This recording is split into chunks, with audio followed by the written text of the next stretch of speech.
Buenos días, bienvenidos a esta continuación de la Escuela de Familias desde la neuropsicología, en la que estoy realizando, ya estamos en el tema, en la sesión número 10, como pueden ver, y siempre basados desde la neurociencia. Hoy para mí posiblemente sea el tema más apasionante que la neuropsicología, la psicología clínica ha desarrollado durante los últimos 50 años en todas sus investigaciones, que es qué podemos hacer los padres para que nuestros hijos pues, sean felices.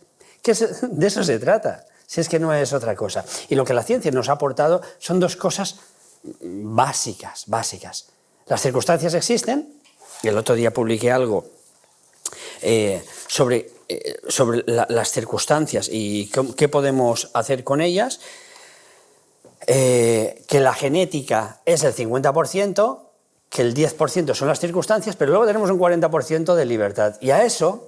Y solamente a eso es a lo que me voy a dedicar hoy y creo que les va a emocionar tanto como a mí, digo bien la palabra emocionar, porque es sumamente interesante. ¿Qué ocurre con el cerebro de nuestros hijos? Y acabo de publicar un post y me gustaría muchísimo, para mí es posiblemente dentro del año y medio que estoy publicando, no me gustaban las redes sociales, el de hoy es posiblemente del que me siento más contento, orgulloso, satisfecho y que creo que puede ayudar más a las familias. Les invito a leerlo tanto en Facebook como en Instagram y vamos allá. Les he incorporado esta imagen que para mí es muy bonita, pues esto, nuestros hijos disfrutando de la vida y qué podemos hacer.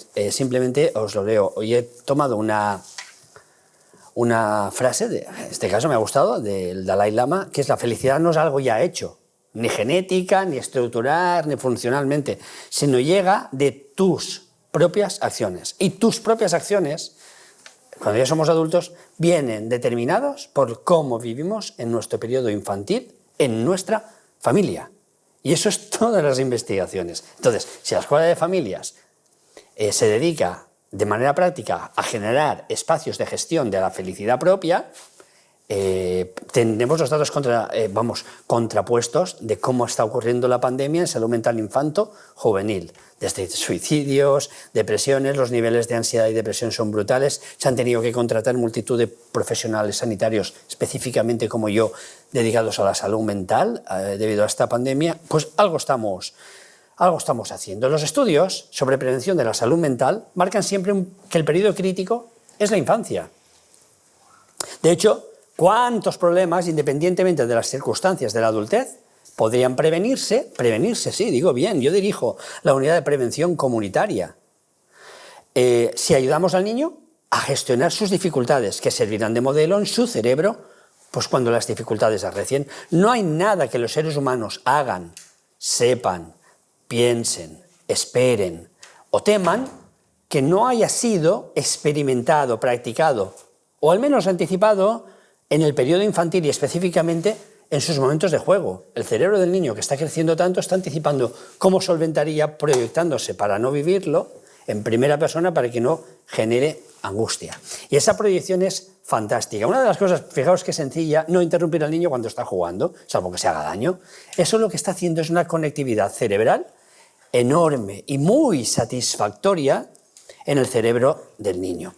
Pues bien, los resultados, y voy a empezar la casa quizá por el tejado, pero creo que os puede interesar, sobre todo por la motivación, lo que nos dicen es, voy a ser muy clarito, qué debemos hacer, qué podemos hacer, cómo lo debemos hacer, que es, digámoslo así, un compendio abreviado de toda la escuela de padres. Y los que me seguís en las redes sociales a veces me preguntan, familiares, y ¿qué podemos hacer? Están en estos 7 puntos que voy a señalarles para prevenir problemas de salud mental durante la infancia y la adolescencia. Por ejemplo, buscar tubos de escape, denominados así,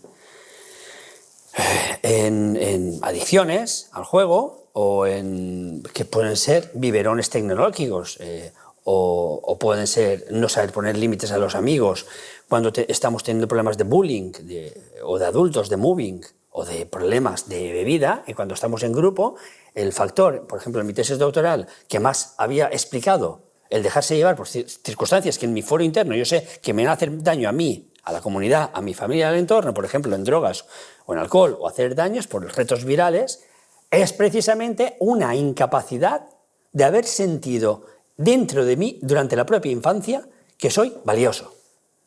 Eso es así de sencillo. ¿Y qué es lo que los padres podemos hacer para contrarrestar esto? Bien, los problemas de salud mentales, a más afecto, muchos padres dicen, sí, vamos a sobreprotegerlos.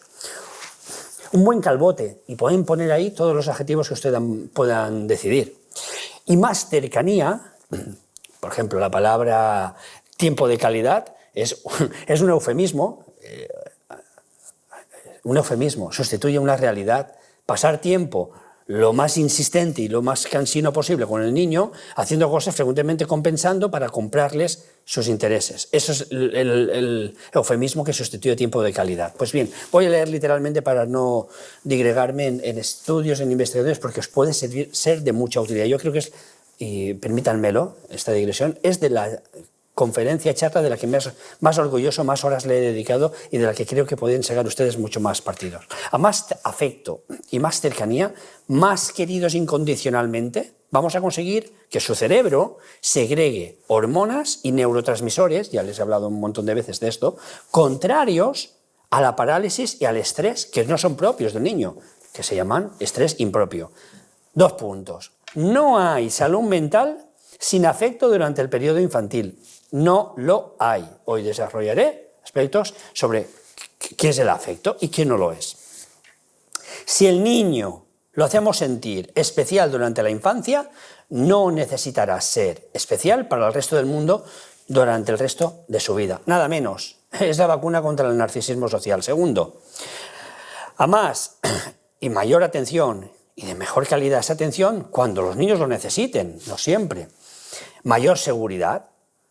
Préstales toda la atención cuando te hablen. ¿Cuál es el exorcismo que nos hace que no tengamos atención con nuestros hijos? Tiene un nombre. Smartphone, el teléfono. Prestar a un niño falsa atención, los niños, y todas las investigaciones desde la neurociencia nos están diciendo esto, se sienten secundarios, prescindibles, y eso les hace creerse inseguros.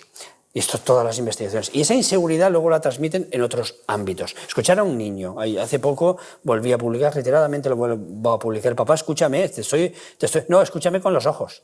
Porque el padre está mirando el móvil. ¿Qué es lo que le pasa al cerebro del niño? Ya tenemos datos, porque hoy tenemos escáneres que nos chivan mucho de qué partes del cerebro se están activando. Tercero, diles sí a todas las oportunidades de disfrutar con ellos, de estar disfrutando con ellos.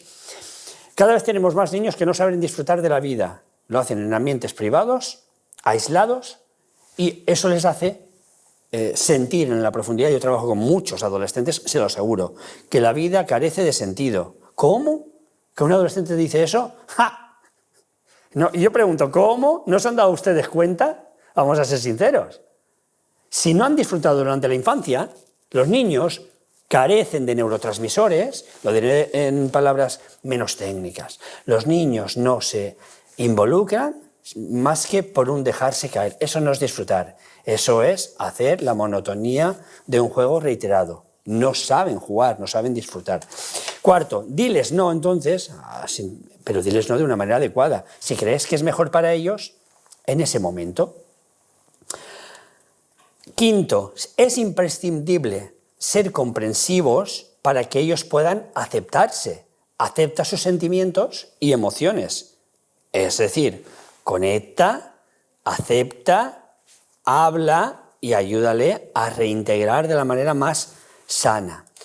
Sexto, corrijámoslo de la manera más tranquila y educada, para que aprendan que equivocarse es natural y humano.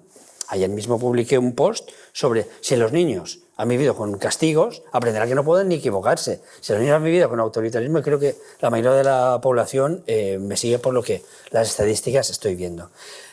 Y séptimo, los mensajes que dejemos grabados en su cerebro, y este es el punto más importante, durante la infancia, es decir, hasta los 11 años, 10-11 años, les acompañará toda la vida.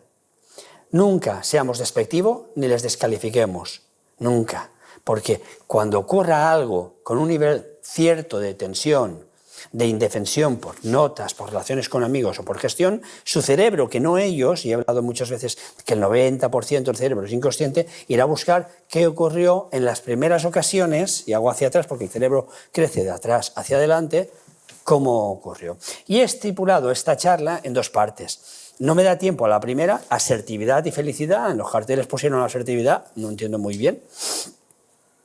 Pero a mí lo que me interesa es la felicidad. La asertividad es lo que aprenden en casa los niños sobre cómo se comportan sus hijos. Vamos allá. Martin Seligman es el autor posiblemente que más ha investigado todo esto. Se ha convertido en el más influyente de nuestro tiempo. Martin Seligman, y yo, si tenéis interés en todo esto, hay libros fantásticos sobre psicología que han dado en llamar psicología positiva. Una rama de la psicología que está centrada en buscar las claves de la felicidad. Uno de sus principales focos de estudio es conocer qué es aquello que hacen algunas personas que les permiten, con mayor facilidad, profusión, experimentar esa felicidad y las protege de, fíjense ustedes, de la ansiedad, depresión o problemas de salud mental. Después de más de una década de estudios, actualmente ya lleva más de 20 años, 2 décadas, conocemos muchas de las claves de esa felicidad.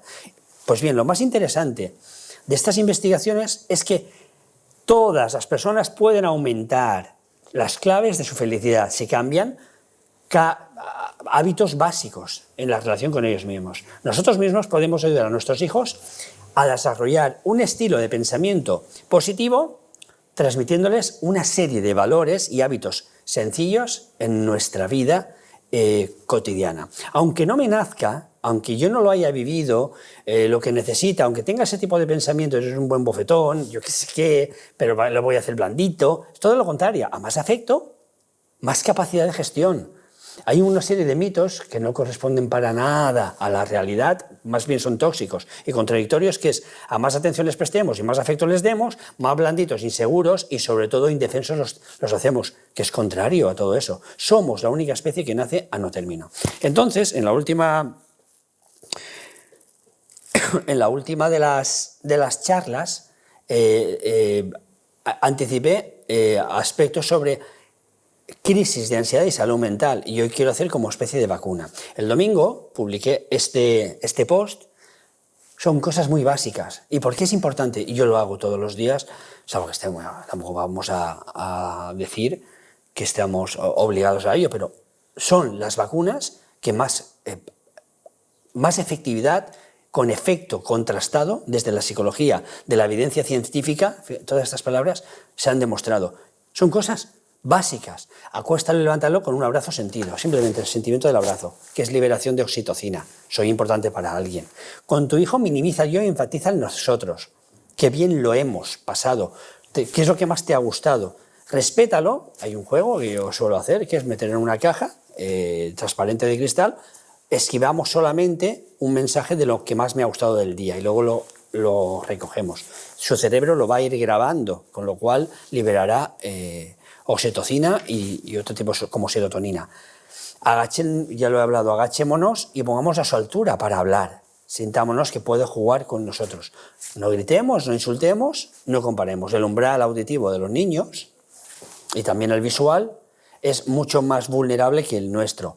Valora su capacidad de ser único. Transformémonos en eso, parece que no, esa manera de hacerle sentir que es importante su manera de hacer las cosas. Y esa es la parte que con este formato de escuela de familia más se ha perdido. Yo hacía la escuela de familias haciendo una estructura donde se podía hacer de manera más íntima, confidencial, cómo podemos hacer entre todos para ese contacto con nuestros hijos. No dejemos de poner los límites y amémoslo siempre. ¿Qué es amar? No poner límites, no, es todo lo contrario. Aprendamos a que eso que hace de diferente, nosotros como padres, sobre todo las madres, aprendamos a distanciar, a aceptar eso que lo hace de diferente manera, aunque se equivoque, pero no sea peligroso para ellos. Lo que subí ayer es, ayudarles a aprender a fomentar la frustración, y es donde me voy a dedicar, a herramientas para fomentar esa felicidad en concreto. Voy a desarrollar esta imagen sobre por qué es tan importante. Primero, ayudemos a aprender a tolerar la frustración. Una tarea que todo niño debe aprender a lo largo de su vida, si quiere llegar a ser un adulto feliz, que es lo que todos queremos, es la de aprender a superar la frustración. La vida está llena de pequeñas y grandes satisfacciones, pero también, pues eso, de pequeñas y grandes frustraciones. El niño que tiene que entender que no es una palabra común porque le va a escuchar muchas veces en su vida. Podemos ayudarlo a entenderlo si se lo explicas, si lo sostienes en brazos o si lo abrazas cuando está desbordado.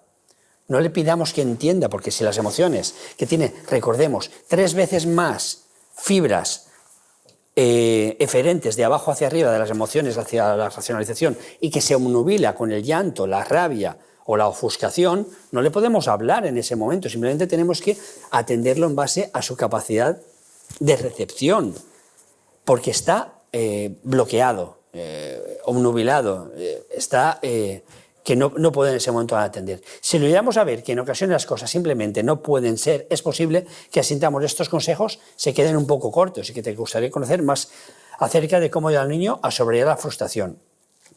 En el autocontrol, al final de esta escuela de padres, ya desarrollaré más. Bien, evitemos colmar todos sus deseos. Hay motivos por los cuales yo no les atiendo a todos sus caprichos. Voy a una tienda y no le compro las revistas que me pide, porque necesito que aprendan el valor de la espera. La paciencia es una de las capacidades para conectar las fibras aferentes, para decir, no, ahora es momento de apartar. Si yo, fijaos adultos, ante algo que para mí estaba previsible, no consigo conectar con zonas cerebrales de esperar y tener paciencia, después estaré constantemente frustrado, lo quiero todo aquí. Y eso se aprende durante la infancia. Hay muchos estudios que demuestran que no hay ninguna correlación, por ejemplo, entre la riqueza y la felicidad. Muchísimos. Y estamos en un periodo de crisis, y me atrevo a decir esto a riesgo del apedreo público. Es así. La riqueza no tiene que ver con la felicidad y estamos abocando a nuestros hijos solamente a riqueza material. Aunque un cierto bienestar económico es necesario para evitar el sufrimiento que provoca, por ejemplo, el hambre, el frío, necesidades básicas, parece demostrado que una vez alcanzados ciertos niveles básicos de seguridad, el dinero no da la felicidad. De hecho, los estudios demuestran que la felicidad no está relacionada con el sueldo, la posición social o los bienes materiales que poseemos. Es cierto que cuando nos compramos unos zapatos, un coche o nuevo, o nos sentimos satisfechos, pero según parece, ese subidón es muy transitorio y puede durar entre unos minutos y máximo unos pocos días, y rápidamente nos sentimos frustrados. Por ejemplo, en estudios hechos en ganadores de lotería revelan que unos pocos meses, entre 2 y 4, que unos pocos meses después de haberse hecho millonarios eran tan felices o infelices como antes. Los ganadores de la lotería de diciembre, a esta altura, entre 2 y 4, son tan o igual felices o infelices que antes. Evitar colmar, por tanto, todos los deseos del niño va a ayudarle a tres cosas que pueden ayudarle a ser más feliz en la vida. En primer lugar, que la felicidad no se puede comprar. No, que la felicidad es la capacidad, esto se lo repito yo constantemente a mis hijos, la capacidad de gestión de las frustraciones de la vida. ¿Qué es una frustración, papi? Y se la defino. Cuando alguien no quiere jugar contigo, pero tú tienes mucha ganas de jugar, ¿cómo te sientes? Mal, eso es, le pongo palabras adecuadas al nivel. ¿Y qué haces con eso? ¿Cómo puedes hacer? ¿Insistirle? ¿Enfadarte? ¿O miras, que no es adecuado y te vas? Si insistes y aquel cada vez va más, ¿cómo te sentirás? Le estoy anticipando. Entonces, primero lo estoy previendo o protegiendo de que no insista en algo que le pueda hacer daño, que es insistir. Esto no va por ahí, no, en este momento no puedo. Entonces, es capacidad de paciencia y de empatía. Segundo, que en la vida no podemos tener todo lo que queremos. A ti te gustaría, pero es posible hacer lo que los demás no quieren que tú hagas en ese momento. Muchas veces nos frustramos por situaciones en las que no tenemos ningún control. Yo no tengo control, qué sé yo, de ciertas cosas. Los niños viven mucho más que nosotros en el presente y por eso les cuesta más. Y necesitan unas neuronas en espejos, es decir, un adulto confiable, presente y seguro que se lo traduzca en positivo y que no les haga sentir inadecuados o directamente insultarles por pensar tales cosas. Y en tercer lugar, que las personas se sienten felices por cómo son y cómo se relacionan con los demás. Cuando yo le repito a mi hijo, estoy orgulloso, ¿cómo has hecho esto? ¿Cómo no has insistido? Te costó un poquito y voy valorando cada acercamiento a su protección y a su seguridad. Y en segundo lugar, ¿cómo has aprendido a relacionarte contigo mismo y a no traer eso? Porque soy malo. Cuando un niño tiene tener, por ejemplo, es que no quiere estar conmigo. Y estoy imitándolo literalmente. En esa ofuscación está sintiéndose como el causante de ese malestar. Si eso aumenta, cada vez sentirá que tiene que insistir más llamando al otro para que le hagan daño, en el ejemplo que estoy poniendo. Y creo que esto tiene todo sentido para las personas que me escuchan. Tercer lugar, ayudaremoslo a cultivar su paciencia. Podemos comenzar desde bien pequeño cuando necesite tomar el pecho o se sienta incómodo por algún motivo. En lugar de atenderlo con urgencia y perder nuestra paz, confía en su capacidad de esperar. No vivamos su llanto con angustia, porque solo le enseñarás que experimentar frustración es realmente angustioso. Atiéndelo lo antes posible, pero con toda la calma. La calma es un superpoder. Los niños, por las neuronas en el espejo, aprenden a ponerse en situación del otro emocionalmente por la calma y lo interiorizan después. Sin un adulto que les da ese tono emocional, y estoy hablando así de lento porque los niños lo necesitan, van interiorizándolo paulatinamente. Atiéndelo lo antes posible, pero con toda la calma y la confianza que te da saber que tu bebé, estoy hablando en este momento de bebés, pero también con adolescentes, que activan ciertas partes por un fenómeno que se llama apoptosis, que es que aproximadamente un 23% de las neuronas caen, se desconectan en ese momento y parecen adultos físicamente, pero parecen niños, que os cuento, que nos contamos todos, en algunos comportamientos que tienen. A medida que crece podemos ayudarla a manejarse mejor con la frustración, enseñándole a respetar los límites, especialmente en lo que al tiempo se refiere. Es bueno que su cerebro aprenda que debe esperar ciertos momentos o turnos para conseguir algo que quiere. Podemos enseñarle que antes de sacar un juguete debe guardar el anterior, que antes de comer debe lavarse las manos, que antes de pintar debe recoger la mesa, y que para conseguir aquel regalo que le haría tan feliz va a tener que esperar a su cumpleaños o a otra fecha señalada. Seguramente lo vivirá con cierta frustración o impaciencia, pero también aprenderá a esperar las cosas con ilusión. ¿Cuántos padres me dicen que niños que les han regalado tropecientos, me lo dicen así, ya no le hacen caso, pero ¿qué digo una semana después? La misma tarde de los Reyes. ¿Por qué? Porque hay un cúmulo de cosas.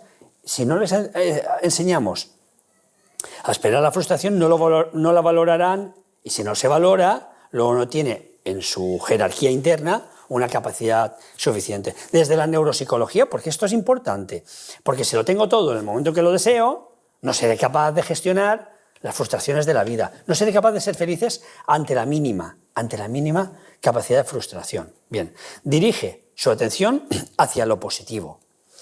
No hay mejor receta para una persona feliz que pensar constantemente en las cosas que no tenemos. Las personas que se sienten desgraciadas tienden a dirigir su atención hacia aquello que les molesta o las entristece. Hay un fenómeno, nuestro cerebro está diseñado, pero tenemos el 99% cubierto, estamos bien.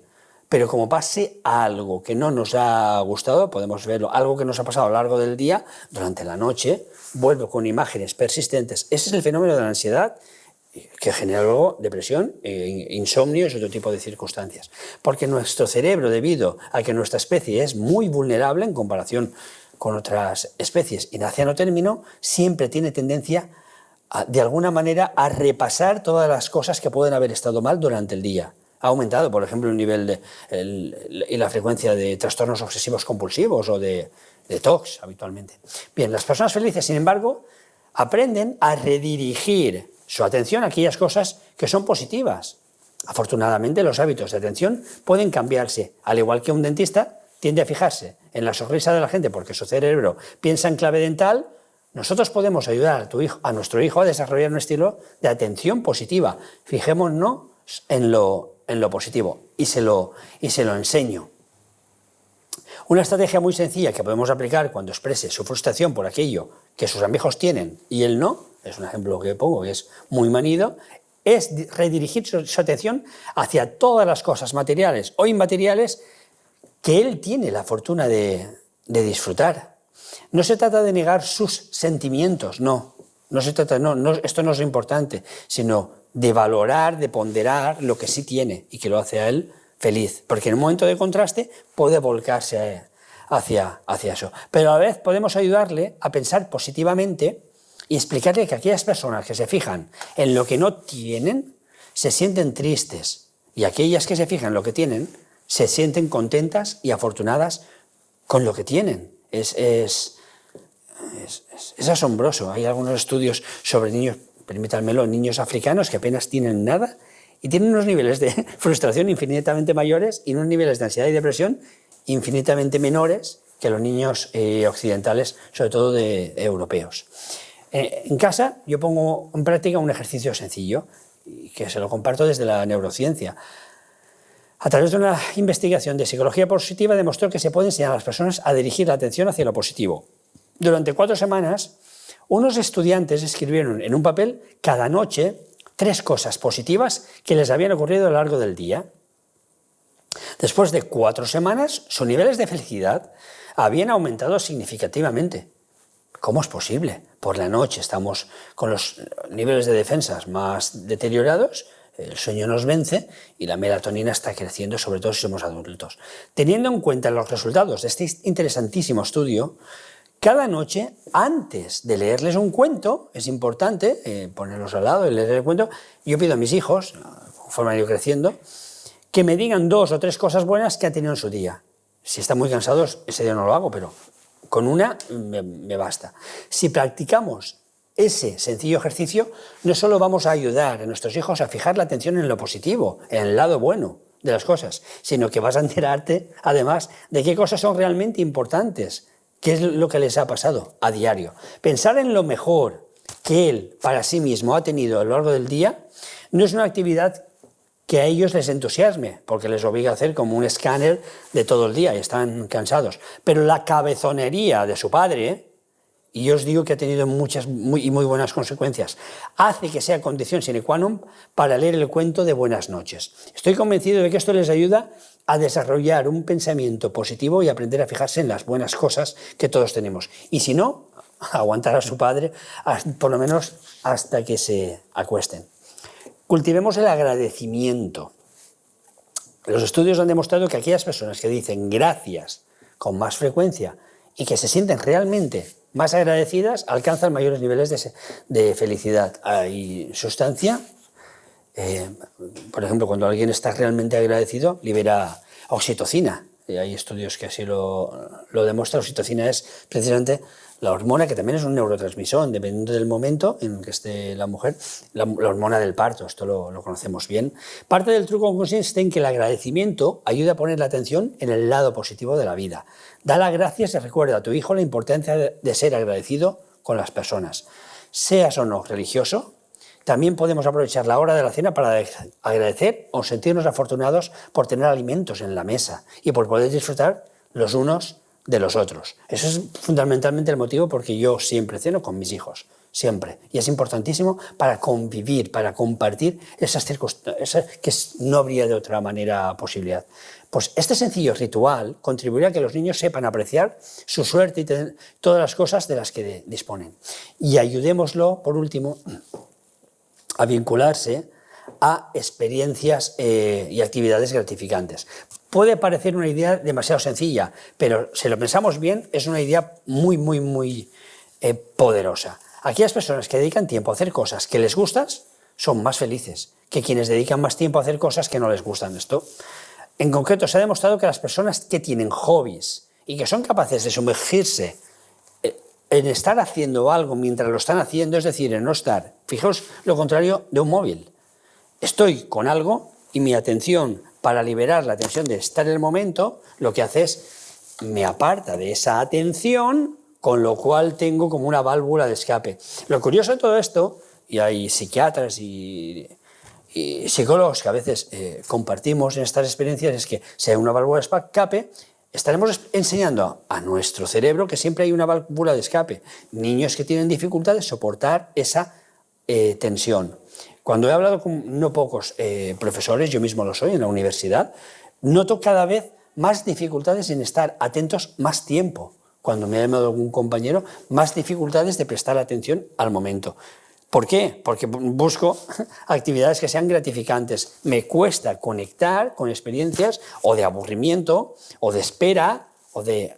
Cada vez hay más incapacidad de soportar la frustración y más necesidad de gratificaciones inmediatas. Pues esas dos características sociales, que además correlacionan muchísimo con el narcisismo social, están creando una ingente incapacidad de disfrutar del presente, obviamente, y que va a crear un aumento de insatisfacciones con depresiones, porque no estamos educando, no a las personas, sino a sus cerebros a soportar este tipo de circunstancias. ¿Cuáles son las experiencias que a los niños yo he visto que más les pueden interesar? Niños y también adultos, pero especialmente niños con sus padres. Son estas que he señalado. Pintar, de brocha gorda, pintar juntos, hacer deporte o cocinar. Cocinar es una fiesta para las madres, lo que queráis. Pero he visto circunstancias en las cuales hay estudios actuales sobre todo esto, que ver el niños que tienen ciertamente algún tipo de problemas, están haciendo la comida y no pueden desviar la atención a algo, porque si no lo hace mal o se quema algo o tienen que estar muy atentos, les obliga a redirigir su atención, mejora sus capacidades, primero de atención selectiva y perseverante, digámoslo así, cada vez les vuelve más perseverantes. Y segundo, cada vez que hacen eso, encuentran que es algo que han hecho ellos, no que se les viene dado, y están más satisfechos de cómo les va mejorando el gusto de aquello que están cocinando. A mí, de las tres que he señalado, las que más me gusta es la cocina, porque es un ambiente muy privado y que especialmente se valora en casa. Respeta e incentiva los momentos en los que tu hijo está entretenido, dibujando, ordenando sus muñecos, construyendo cosas o mirando cuentos. Pues la capacidad de abstraerse y de perder la noción del tiempo, que es muy importante, es muy valiosa desde el punto de vista de la felicidad. Pero fijaros, no es satisfactoria cuando yo me meto, por ejemplo, veo adolescentes que se han metido a las 4, después de volver de sus estudios, y les pregunto, cuando levantaste la vista del ordenador, del móvil, ¿qué hora eran? ¿Las 8? ¿Las 9? He pasado 5 horas y no me he dado cuenta. ¿Y es satisfactorio para ti? No, porque he hecho cosas improductivas. Bien, no es lo mismo. El cerebro necesita conectarse a cosas que haga el mismo, que se valore, que lo valoren. Vale, estar perdiendo el tiempo no lo es. Hoy tenemos un enemigo y precisamente hay autores, me permito nombrar a una de las más importantes, Twinger, lo pueden buscar en internet, una psicóloga social que demostró que está directamente relacionado la cantidad de horas que pasan los adolescentes en internet y cuánto más tiempo pasan en un smartphone, en los niveles de infelicidad, de insatisfacción, de ansiedad, de depresión y de desconexión con su familia. Si acabo de comentar que estar conectado con algo mientras lo estás haciendo, la capacidad de abstraerse tiene que ser algo primero consensuado y que sea útil y satisfactorio para él. Pero lo cómodo para el cerebro, y suelo decir esto casi en broma, pero no lo es tanto. El cerebro es un órgano tan exigente que gandul. No quiere sobrecargas de otro tipo de cosas. Entonces hoy tenemos un enemigo para desconectarnos y no tomar decisiones. El lóbulo frontal ocupa una parte importante, 46% del cerebro, y además en un momento de la adolescencia necesita de alguna manera desconectarse. Pasan horas en sus centros educativos y necesitan de alguna manera desconectarse. Es profundamente insatisfactorio. Todos los estudios hacen una correlación entre los ejes de a más tiempo con conexión. De hecho, voy a contar una pequeña anécdota. Por ejemplo, Instagram se sabía que iba a crear en adolescentes chicas unos niveles de insatisfacción, de depresión y de ansiedad, aunque esos estudios no se publicaron hasta muy recientemente. De hecho, por ejemplo, China ha prohibido que los adolescentes durante la semana tengan ninguna hora de Instagram ni de Facebook, no estén en redes sociales. Eso es China, en este caso. ¿Por qué? Porque habían notado no solamente adicciones, que tampoco era tan estudiado y parece que no era, sino los problemas derivados de todo ello. niños perdidos, es decir, una generación de niños perdidos que no saben ni a qué hay que dedicarse porque no saben involucrarse en esas situaciones. Cuando hemos hecho escáneres en niños, tienen una escasísima capacidad de conexión. El cerebro son conexiones, el cerebro es lo que hacemos cuando algo nos cuesta, de conexiones con darle sentidos a algo. ¿Qué sentido tiene entonces, y estoy anticipando otras charlas, estar mirando una pantalla constantemente, haciendo así? Son imágenes que me vienen. ¿Estoy desarrollando algo que me haga sentir satisfecho? Pues no. Asimismo, podemos ayudarlo a alejarse de aquellas cosas que no le gustan o le hacen sentir mal. A veces los niños se obsesionan con un amiguito que no les trata del todo bien. Podemos animarlo a jugar con los niños con los que sí disfruta. Pero fijaros, si el niño siente que tiene que gustar a todo el mundo o que quiere buscar una explicación de por qué el otro no me quiere, yo recuerdo en preescolar, en algunos casos algunas personas que me han venido a decir, mira, mi hijo se obsesiona con, y lo reconoceremos, mi hijo se obsesiona con aquel que no le gusta, y viene por la tarde llorando y me dice, es que tal o cual amiguito o amiguita no me está queriendo. Claro, esta frase no es anodina. El niño necesita saber, ¿por qué? Porque hay un periodo de egocentrismo en el que va a buscar ¿qué he hecho yo para merecer esto? Y podemos verlo. ¿Qué pasa si no conecto con que esas situaciones de que yo no tengo por qué gustarle a todo el mundo y hemos aprendido en el hogar cosas de esta jaez, que no es bueno, debo educar a los padres, ¿vale? Por ejemplo, saber elegir las amistades es también clave para el bienestar emocional. Voy a acabar con una frase, en este caso de San Agustín, que me ha gustado. La felicidad es seguir deseando todo lo que uno ya posee. Y Schopenhauer lo decía a la inversa. Schopenhauer hablaba de que la infelicidad asegurada es mantenerse inatento a lo que somos y a lo que tenemos y buscar lo que todavía no hemos conseguido. Esa es la circunstancia. Cuando valoramos lo que el niño ya tiene y le enseñamos a valorarse a sí mismo, profundizando en sus propias capacidades y estando, como antes he comentado, dándoles afecto, atención, decirles sí a la presencia que tenemos y no cuando está en peligro, cuando les ayudamos a comprenderse desde la neurociencia, pero no utilizando estas palabras, cuando les corregimos de manera tranquila, sosegada, sin afectarles ni propasarnos nunca en el respeto que les debemos. Y somos conscientes como padres, también como educadores y tutores, de que los mensajes que dejemos grabados en su cerebro durante la infancia los va a acompañar toda la vida, sobre todo este último punto, el punto 7, que da mucho vértigo. Vamos a ver siempre que los niños reflorecen si les damos ese tipo de argumentación. Este último punto, hay autores, amigos míos, yo qué sé, Rafa Guerrero, qué sé yo, Álvaro Bilbao, yo mismo, Pablo Duque, compañeros míos que trabajamos mucho tiempo estos, la única manera que hay para resarcirse, si el padre o la madre ha tenido este tipo de problemáticas, para verlo en sí mismo es la psicoterapia. Hay partes que se pueden modificar en todo esto, pero los padres deben tener capacidad de asimilar que aquello que vivieron quizá no es lo más adecuado. Hay padres que en el primer momento dicen la frase que antes he dicho, yo no he querido desmerecer a nadie, es lo que han aprendido. La psicología positiva quizá no es tan eficaz a primera vista. Cuando yo castigo, por ejemplo, a mis hijos, lo que voy a conseguir es hacer que estén con miedo gestionando las cosas. Cada vez que exista un conflicto, pues los niños tendrán miedo. Ese no es el objetivo. El objetivo es que lo interioricen y que sepan comportarse de la manera más adecuada. En definitiva, recordemos estos puntos. La felicidad es una conjunción del carácter. El carácter viene determinado genéticamente, el 50% como antes comenté. ¿Hay algo en nuestro ADN, publiqué el otro día, que nos predisponga a la tristeza o a la felicidad? Pues bien, se sabe que el 50% de nuestra capacidad para ser felices se debe a la genética, el 10% a las circunstancias y otro 40% es lo que está en nuestra mano. Ese 40% es lo que los padres tenemos para modificar la genética. Y hoy se sabe que hay modificaciones genéticas, incluso con el gen, por ejemplo, 17.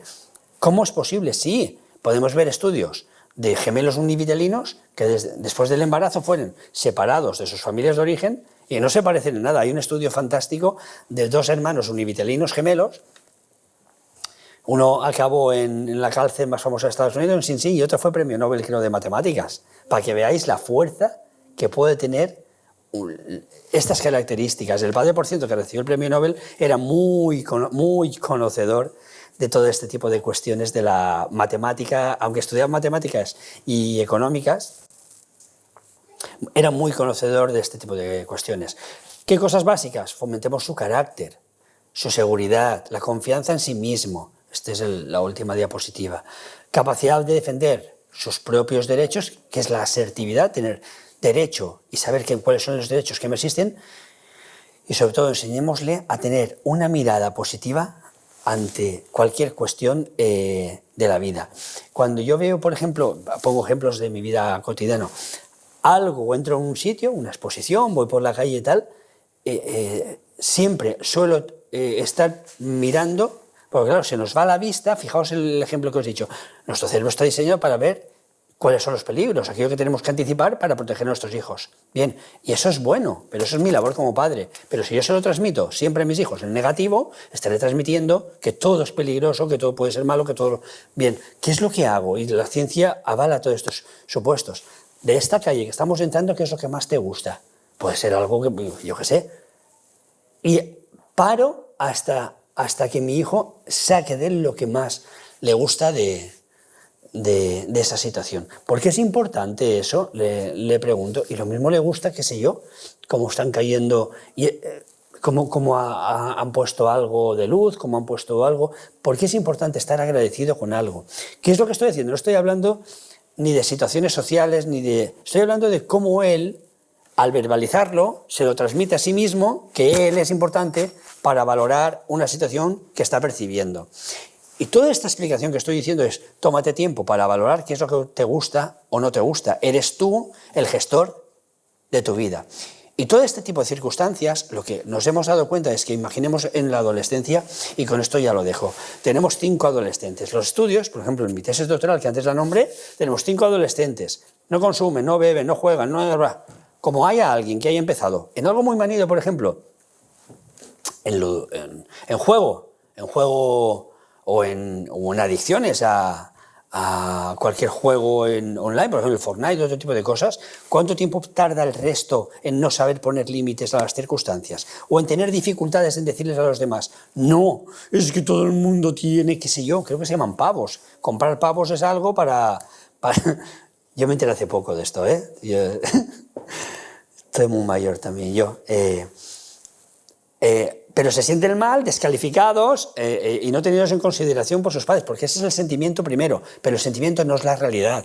Y lo importante de todo esto es que si he estado trabajando durante los 8 o 10 primeros años de toda esta situación, después serán capaces de decir no, esto no es bueno para mí, y aunque no tenga que explicarlo siempre, serán capaces de protegerse, de proteger la unidad familiar de la que vienen, no haciéndose daños ni a ellos, ni la dignidad de dónde proceden, y en tercer lugar, no se sentirán culpables de crear algo que los demás...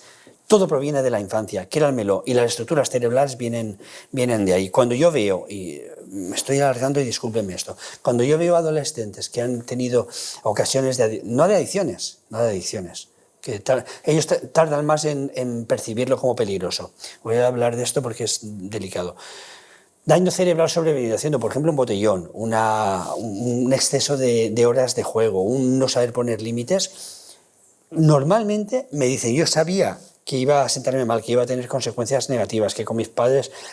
Pero una cosa es eso y otra cosa aprender a poner límites con mis amigos. Y te cuesta con tus padres, es diferente. Pues bien, todo este tipo de circunstancias, educar sobre el cerebro, es algo que los padres, en algunos países se hace desde hace ya algún tiempo, deben conocer. Somos cerebro. El cerebro se forma en base a nuestras experiencias y las experiencias vienen dadas siempre por los padres. Pues nada más. Muchas gracias por su atención y les espero en el próximo vídeo, sabiendo que este es el esquema de lo que trabajo. Si hay alguien que quiera consultarme por cualquier tipo de cuestión, de mejorar, ese es mi trabajo, la psicología clínica desde la neuropsicología, y es de verdad un honor, un placer dedicarme a lo que uno siente vocación desde la infancia. Nada más. Gracias por su atención.